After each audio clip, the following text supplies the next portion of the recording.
What's up, guys? We're back with another Dragon Ball SH Figuarts review, taking a look at another kid figure. We're taking a look at Kid Chi-Chi today. So we've gotten Kid Goku, we've gotten Kid Krillin.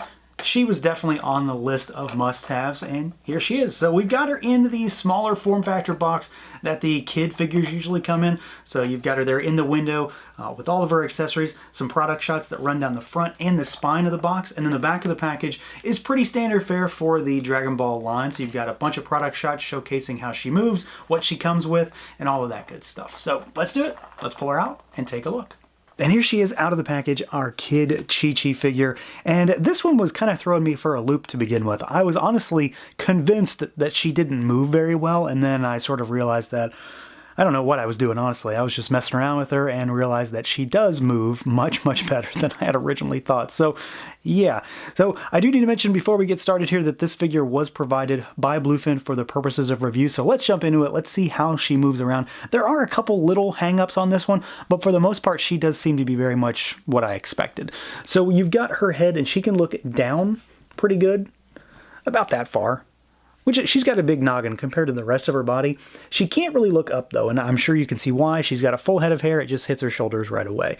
You've got twist at the neck, and it does move all the way around. You just have to watch it rubbing those shoulder pads. These do move a little bit to get things out of the way.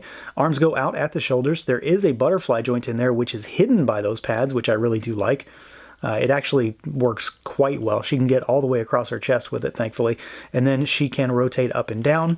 You do have to watch out for the cape back there, the hair, the shoulder pads. There is stuff that's going to get in the way. We've got a bicep swivel. You've got basically what amounts to a single jointed elbow. It's a ball hinge, but it's really only 90 degrees. And then you've got ball hinges at the wrist and rotation. We've got our diaphragm cut, so she goes all the way around. Really good. There is a Y peg at her waist. So it's a ball peg going up and a ball peg going left and right in a Y shape. So it allows her to move backwards and forwards, to side, and then a little bit of additional rotation at the waist. But you do have to watch it because it basically throws her body kind of out of whack when you do that because it makes a weird seam line. It's functional, but it's not the prettiest. Legs go out pretty much all the way. And then you've got legs that go out pretty much all the way as well. They kick backward probably further than you need. And then there is a little bit of shimmy up there at the ball, but it's not a true thigh swivel or anything like that. We've got our basically double jointed knees. They go back about that far. And then you've got rotation, and you've got a little bit of rocker and a little bit of hinge down at the ankles. It's a ball hinge. The boots just sort of create a natural stopping point, so you just kind of have to worry about the design. It is what it is. And then we've got our toe hinge as well. So in a way, she is a little bit more locked down than, say, Goku or Krillin, and I'm not too surprised there, really. She's a very different kind of design. But at first thought, I really had some issues with this figure. I truly thought that I wasn't able to move her very well, but she does move around quite well. There's not too many areas where I have many concerns. It's mostly just the head not being able to look upwards too well, and then the elbows. Otherwise, though, I'm pretty happy with the way she's constructed, and she does move around quite easily.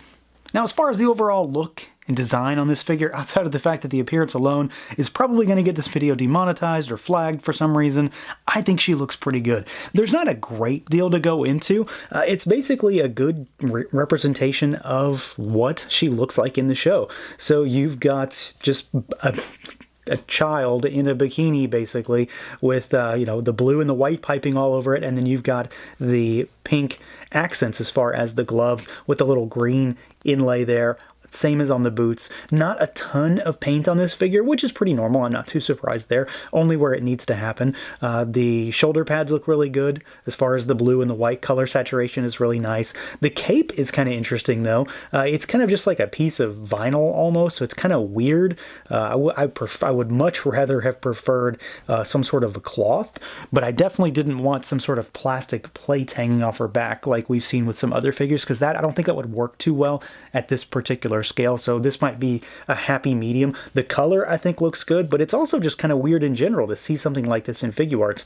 At least for this line, we've never seen anything like that I can recall, right? Someone will tell me if I'm wrong, but if I am, I just can't seem to remember right now. It does look okay as far as shape and overall composure of the figure. It definitely works. It helps to kind of frame her out as well.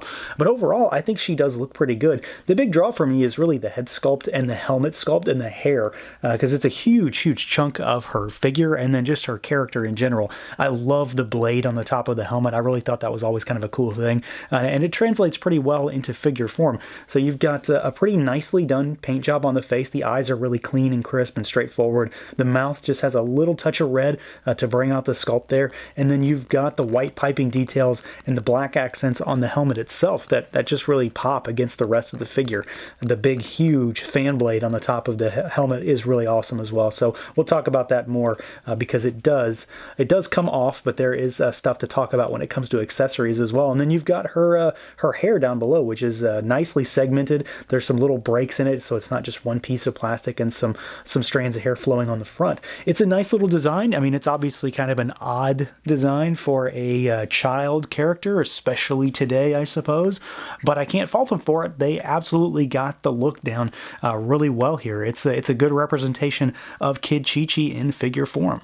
Now, as far as size comparisons and scaling within the line, here we've got our Kid Goku on the right and we've got Master Roshi on the left to give you an idea of how they stack up. So Chi-Chi is definitely on the small side, and even compared to Goku, she looks a little bit just diminutive. She's not exactly shorter than him by too much, but at the same time, she is a little bit, she's just a little bit thinner of a figure, and Master Roshi is quite a bit bulkier. Now, as far as, say, a different one, let's just throw, well, one of the few that I've got available at the moment out. We've got our first Bulma here for comparison, so she is a little bit taller and just in general more in scale. I think is a better representation of a smaller female figure versus an adult female figure, but I think Chi-Chi looks pretty good within the line. And then for a couple things not Figuarts related, I don't know how much stuff is really necessary for scaling with this particular Dragon Ball figure, but here she is with the Mando, so you can see he's quite a bit larger. And let's just grab a Marvel Legends figure. Just for the fun of it, here she is with Venomize Captain America. So you can see that she is a very small figure. There is a lot of possibility as far as scaling her outside of the line, but at the same time, I don't know who's really planning on doing that, but if you are, you get a good idea of what she looks like with some more standard 1/12 6-inch style figures and stuff within the line itself. Now, as far as accessories goes, Chi-Chi doesn't have a great deal of things she should really come with, so the focus here is on swappable parts, changing up her appearance. So to start with, we do have 3 extra faceplates. You've got the sort of neutral but happy face on her in the box, and then we've got her kind of loving face where she's blushing with a big smile. You've got a screaming face with her eyes wide open, and then we've got a screaming face with the eyes shut and a wider mouth.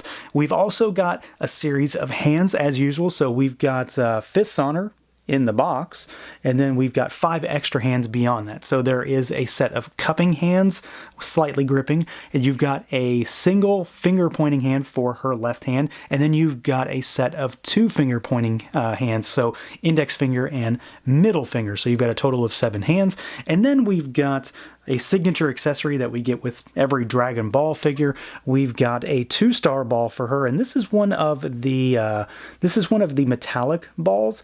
There are 2 sets, and at this point I can't remember why there are 2. There's a translucent one, and then there's also these metallic ones. So she comes with the metallic 2-star, but she does come with something else. So we've got a Tamashii stand here. So we've got basically just a normal size base with a shorter arm, and you've got the normal hook, so you can use this for her as far as just a stand for Chi-Chi, but you can also use it to sort of demo how she uses the blade on her helmet. So of course she pulls this out and then she throws it at someone, so you can use it to, well, to not do that, but to hold it in place just like that, so it looks like it's being thrown. It's not the greatest way to do it, but it is a way to do it. So I'm glad they at least included the stand so you can demonstrate this, because otherwise it'd be very difficult to show this thing being thrown away. And then you've also got a way to hoist her up in the air if you need to. I'm always down for more stands. So you get a pretty solid array of swappable parts and a stand, so not a bad spread all things considered. So at the end of the day, this is a pretty solid entry. There's not a whole lot to complain about here. She does have a few little areas where she has some limited articulation, the head, those elbows, things like that. The cape is still kind of odd, but at the same time, it still kind of works. Otherwise, I think she looks really good. Paint where is needed is applied pretty well. The overall design is definitely there. I love the blade on the head. I love the stand that's included, and she does come with a pretty solid array of accessories as far as those faces, the heads, the Dragon Ball, and she fits in just fine with Goku, Krillin, Bulma, with Master Roshi, all of them. She works really well in this little Dragon Ball subline, and frankly, I really enjoy this part of Dragon Ball Figuarts. I think these figures in particular just work really well, and she is another good example of that. So that's going to do it for this look at the SH Figuarts Dragon Ball Kid Chi-Chi. Let me know what you guys think. Feel free to like, comment, subscribe, and share, and until next time.